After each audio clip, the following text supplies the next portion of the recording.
आज जो कहानी मैं आपको सुनाने जा रही हूँ, ये कहानी बीच में टिकटॉक पे बहुत ज्यादा वायरल हुई थी। इंडिया में नहीं, क्योंकि इंडिया में तो टिकटॉक बैन है। ये कहानी फॉरेन कंट्रीज में इतनी ज्यादा वायरल और सर्कुलेट हुई थी कि लोगों ने यूट्यूब और गूगल पे जा जाके इसके बारे में सर्च किया था। और इसी रीजन की वजह से इस कहानी ने मेरी भी अटेंशन ग्रैब कर ली। तो मैंने भी इसके बारे में जाके गूगल पे पढ़ा। और जब मैंने इस स्टोरी को पढ़ा तो ये पढ़ने के बाद मैंने यही सोचा कि हम कितनी जगहों पे घूमने फिरने जाते हैं, लेकिन क्या हम अंदाजा लगा सकते हैं कि कौन सी जगह कितनी सेफ होगी। तो जब आप ये कहानी पूरी देख लेंगे तो आप भी पक्का यही सोचने वाले हैं। और आप अब जब भी कहीं घूमने जाएंगे तो आप काफी ज्यादा कॉशियस रहेंगे।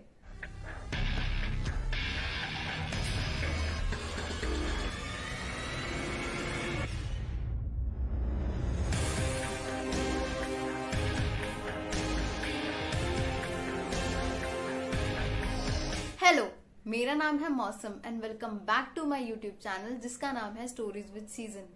अगर आपको क्राइम रिलेटेड, हॉरर या फिर मिस्टीरियस स्टोरी सुनने का शौक है तो आप बिल्कुल सही चैनल पे आए हैं। और आज की कहानी शुरू करने से पहले मैं आपसे रिक्वेस्ट करना चाहूंगी कि आप मेरे चैनल को सब्सक्राइब करें, मुझे सपोर्ट करें। इस वीडियो को पूरा एंड तक देखने के बाद लाइक करें, शेयर करें और कमेंट करके ये बताना ना भूलें कि आपको ये वीडियो कैसी लगी। तो चलिए चलते हैं हमारी आज की कहानी की तरफ। तो आज की हमारी ये कहानी जो है वो है साल 1974 की गर्मियों की। तो 1974 की गर्मियों में एक लड़की जिनका नाम था डेबी गेल स्टोन, जो कि 18 साल की थी, वो काफी टाइम से अपने लिए जॉब ढूंढ रही थी। तो उन्हें कोई जॉब मिल नहीं रही थी एज सच, लेकिन इन दी एंड उनको डिज्नीलैंड में एज अ होस्टेस जॉब मिल गई और वो बहुत ही ज्यादा खुश हो गई, क्योंकि जो जॉब उनको मिली थी वो काफी ज्यादा सिंपल और आसान थी। तो वो काफी ज्यादा एक्साइटेड थी उसको करने के लिए। तो साल 1974 में डिज्नीलैंड एक नया कॉन्सेप्ट लेके आया था और उस साल के हिसाब से यानी 1974 के हिसाब से वो कॉन्सेप्ट काफी ज्यादा मॉडर्न था, काफी ज्यादा इंटरेस्टिंग था। वो इतना इंटरेस्टिंग था कि लोग उसकी तरफ खींचे चले आते थे और काफी ज्यादा तादाद में देखने आते थे लोग उसको। तो अब वो कॉन्सेप्ट क्या था? उस कॉन्सेप्ट को बोलते थे अमेरिका सिंग्स अट्रैक्शन। तो बेसिकली वो एक अट्रैक्शन थी और उसके अंदर क्या होता था कि डिज्नीलैंड का एक पुराना झूला था जिसे कैरोसेल बोलते हैं। वो झूला बेसिकली गोल होता है और बड़ा होता है काफी, और वो ऑब्वियसली राउंड घूमता है। तो उस पुराने झूले को डिज्नीलैंड ने एक रोटेटिंग स्टेज में बदल दिया।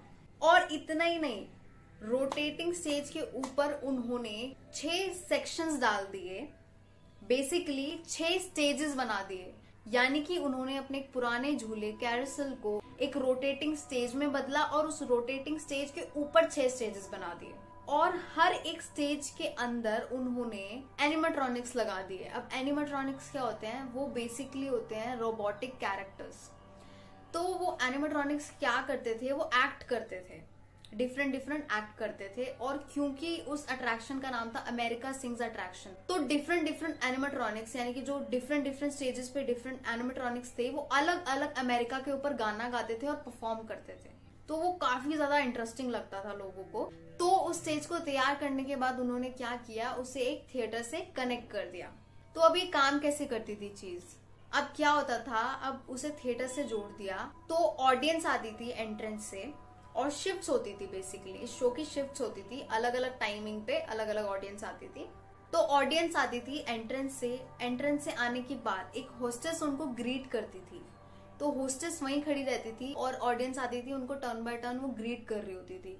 और जब ऑडियंस अपनी अपनी सीट पे सेटल हो जाती थी, बैठ जाती थी, तो होस्टेस लेफ्ट साइड को जाती थी स्टेज के और वहां से एक माइक के थ्रू ऑडियंस को वेलकम करती थी। और वेलकम करने के बाद शो को शुरू कर दिया जाता था। तो ये शो कैसे होता था? जब ऑडियंस अंदर आती थी तो उन्हें एक स्टेज दिखता था, लेकिन उन्हें पता नहीं होता था कि वो एक स्टेज नहीं है, वो टोटल 6 स्टेजेस में से एक स्टेज है। ठीक है, तो उसके बाद क्या होता था, एक परफॉर्मेंस होती थी, स्टेज रोटेट होता था, दूसरा एक्ट शुरू हो जाता था, फिर दूसरी एक्ट खत्म होती थी, रोटेट होता था, तीसरा एक्ट शुरू हो जाता था। तो सेम चीज होती थी और फिर उसी तरीके से 5वां एक्ट भी होता था और 6वां एक्ट भी होता था।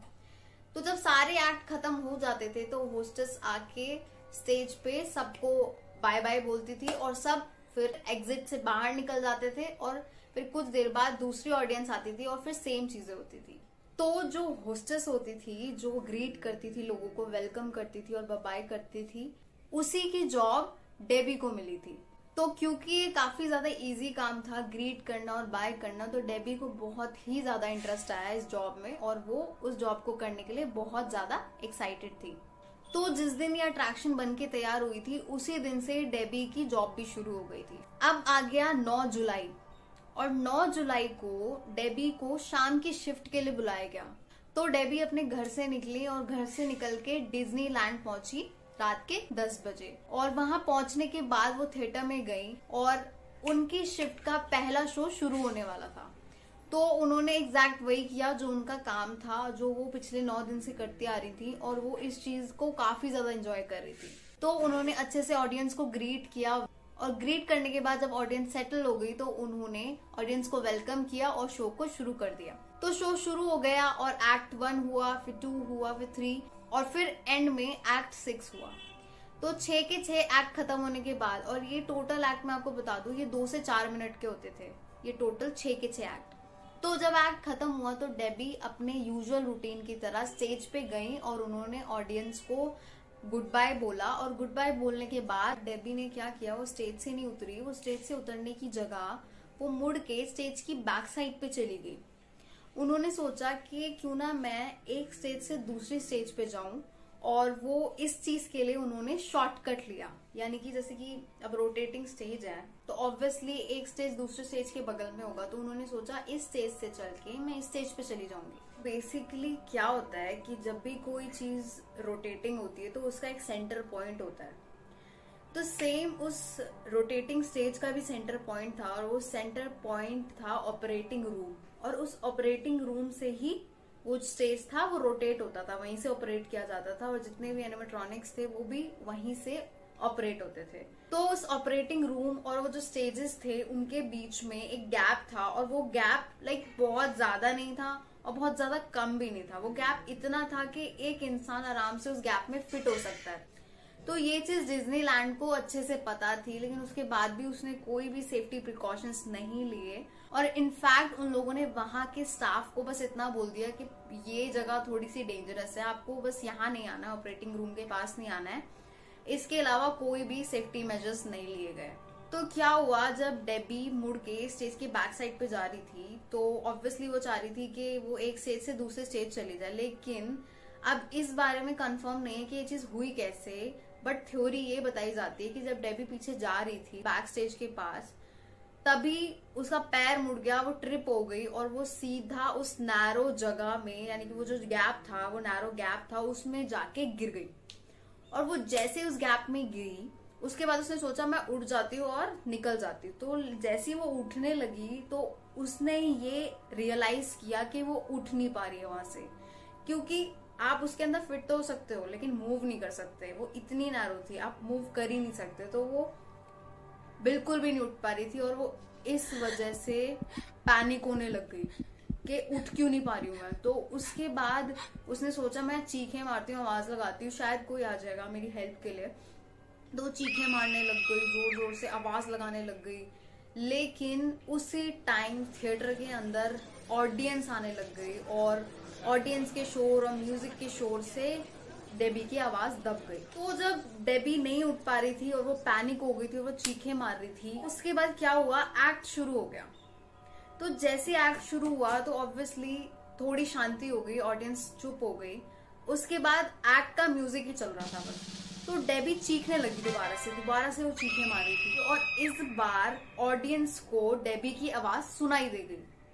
ऑडियंस में सबने वो आवाज सुनी कि कोई चीखें मार रहा है, लेकिन सबको ये लगा, ऑडियंस को ये लगा कि ये एक्ट का पार्ट है और ये कोई जस्ट पीछे का बैकग्राउंड म्यूजिक है जो बज रहा है और ऐसा कोई कंसर्निंग चीज है ही नहीं है। तो अब डेबी कॉन्स्टेंटली चीख रही थी और लोगों को लग रहा था ये एक्ट है, तो किसी ने कंसर्न भी नहीं दिखाया। उसके बाद क्या हुआ, एक्ट 1 खत्म हो गया। अब जैसे ही एक्ट 1 खत्म हुआ असली नाइटमेयर, असली हेल जिसे बोलते हैं, कि ऐसी चीज किसी के साथ नहीं होनी चाहिए, किसी के साथ भी नहीं होनी चाहिए ऐसी चीज, वो चीज अब डेबी के साथ होने वाली थी। और हम इमेजिन भी नहीं कर सकते कि क्या होने वाला था उसके साथ। अब जैसे एक्ट 1 खत्म हुआ, उसके तुरंत बाद स्टेजेस को रोटेट होना होता है, और डेबी कहां फंसी हुई थी? स्टेजेस की बैक साइड की दीवार और ऑपरेटिंग रूम की फ्रंट साइड की दीवार के बीच में, यानी कि एक रोटेटिंग और एक नॉन रोटेटिंग दीवार के बीच में। उसके बाद क्या हुआ, अब आप इमेजिन कर सकते हो कि अगर कोई भी इंसान या कोई चीज या कोई लिविंग बीइंग, अगर कोई भी ऐसी कहीं सिचुएशन में फंस जाए जहां पे एक दीवार रोटेट ना करती हो और एक रोटेट करती हो, और वो जो गैप है वो नैरो हो, तो क्या हाल होगा?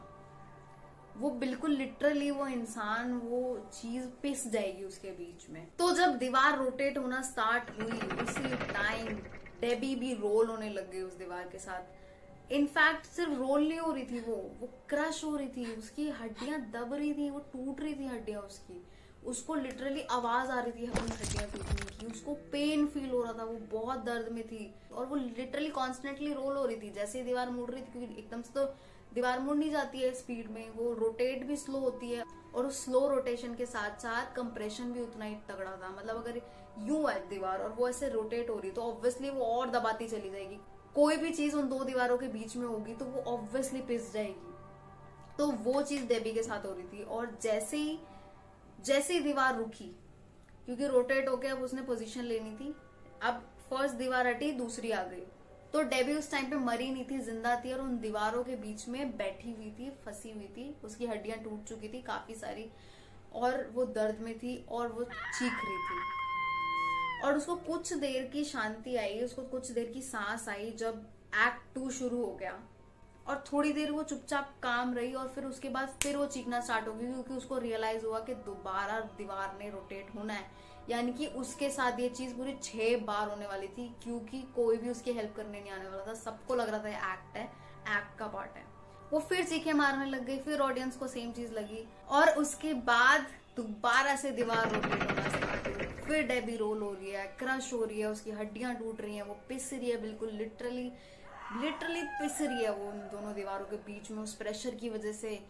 उसके ऑर्गन्स, उसकी हड्डियां, उनका क्या हाल हुआ होगा हम इमेजिन भी नहीं कर सकते। वो जिंदा थी, वो सब कुछ फील कर रही थी। कितनी हेल्पलेस सिचुएशन है।